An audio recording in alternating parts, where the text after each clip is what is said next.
Thanks for joining me on episode 668 of the Inspired Stewardship Podcast. I challenge you to invest in yourself, invest in others, develop your influence, and impact the world by using your time, your talent, and your treasures to live out your calling. Having the ability to really find your gifts and calling is a key. And one way to be inspired to do that is to listen to this, the Inspired Stewardship Podcast by my friend Scott Mader.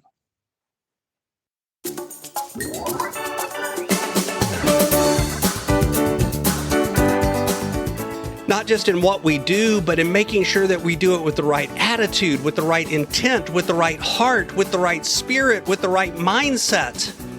It allows us to rest when it's time to rest, to be with our family when it's time to be with our family, and to be focused and at work when it's time to be at work. Welcome and thank you for joining us on the Inspired Stewardship Podcast. If you truly desire to become the person who God wants you to be, then you must learn to use your time, your talent, and your treasures for your true calling. In the Inspired Stewardship Podcast, you will learn to invest in yourself, invest in others, and develop your influence so that you can impact the world.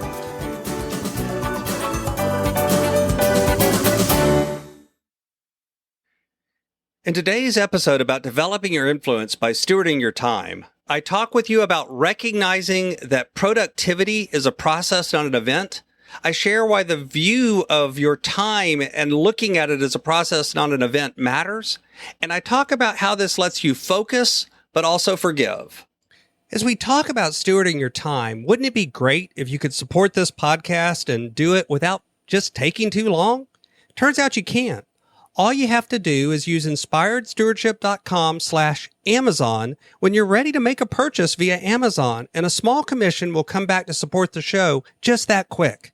If you enjoy the show when you are ready to buy from Amazon, just use inspiredstewardship.com/Amazon.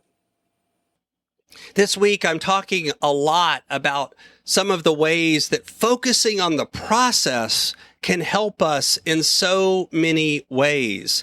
And today I want to talk about recognizing that growing in your productivity is a process, not an event. See, one of the things that I've seen happen to people when they come to me for coaching on productivity is they're trying so hard to fix everything that they end up fixing nothing. They're trying so hard to hit their perfect day. They want to have a day that is the ideal perfection. And even sometimes they manage to hit it one day, and then they're mad because they never seem to hit it again. It doesn't hold them where they want to be because, let's face it, our lives are messy and life happens, and it's not about actually having everything be perfect. In fact, we seldom achieve perfection. And now, don't get me wrong, that doesn't mean you don't want to have an idea of what your perfect day would be. What would your ideal day look like? That actually can be a valuable exercise, but only if you recognize that moving towards that ideal is always a process. And what's more, you have to recognize that ideal may change. What my ideal would look like when I was in my 20s is very different than what my ideal day looks like now in my 50s.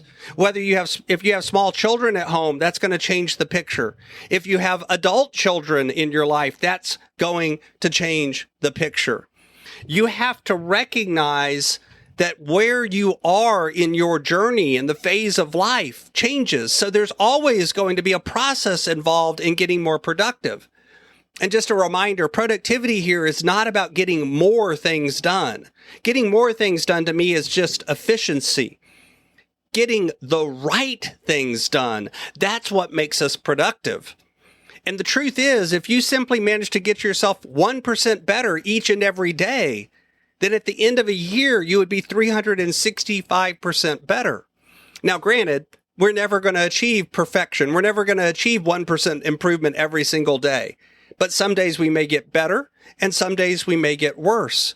The truth is you're looking for continuous improvement in the direction that you're going. If you get a little better at keeping your morning routine, then that's good. If you get a little better at keeping your evening routine, then that's good. Small improvements across time compound to move you forward. This is why this view of productivity matters. Plus, it allows you to look at things and recognize it's not about achieving perfection. You don't have to be perfect to be making improvement. In fact, sometimes perfection holds us back from improvement, because if we're aiming for perfection, we often get stalled out. We stop where we are because that's such an impending mindset. It's such an idea of how could I ever get to that point? This is also where the comparison trap comes in. When we look at how other people are doing and we compare the end of their journey to our beginning, or even the beginning of their journey to our beginning, we begin to get frozen by this idea. See, it's a process, not an event, really matters, because when you recognize that phrase, when you recognize that idea, when that begins to get to the core of your being about your productivity, then you can really begin to move the needle and improve. But it also allows you to forgive yourself and others. It allows you to recognize the fact that if today wasn't perfect, that's okay. Because tomorrow's a new attempt. Tomorrow's a new day. You can try again. It only ends when you're in the dirt. And as long as you're on this side of the dirt, you've always got a chance to get a little bit better. You've always got a chance to improve. And this forgiveness is also important. It helps us fight perfectionism, and it also helps us fight judgment.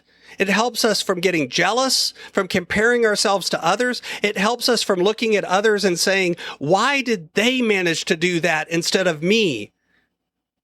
And as we move through that, that allows us to continue to improve ourselves, to continue to grow ourselves, not just in what we do, but in making sure that we do it with the right attitude, with the right intent, with the right heart, with the right spirit, with the right mindset. It allows us to rest when it's time to rest, to be with our family when it's time to be with our family, and to be focused and at work when it's time to be at work. And then it also allows us, when that doesn't happen, to step back and go, that's okay. I've got another shot. I can try again tomorrow. Because it's not about achieving perfection. It's about the process. It's about moving through life, not letting life happen to us. Thanks for listening.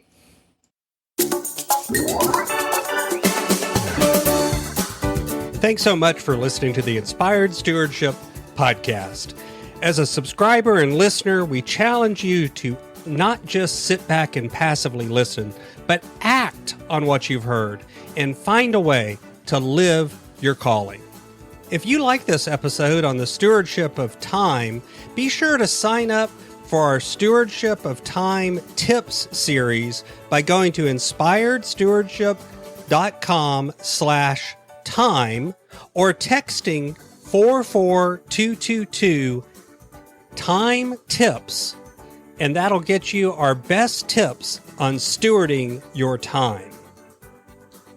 Until next time, invest your time, your talent, and your treasures. Develop your influence and impact the world.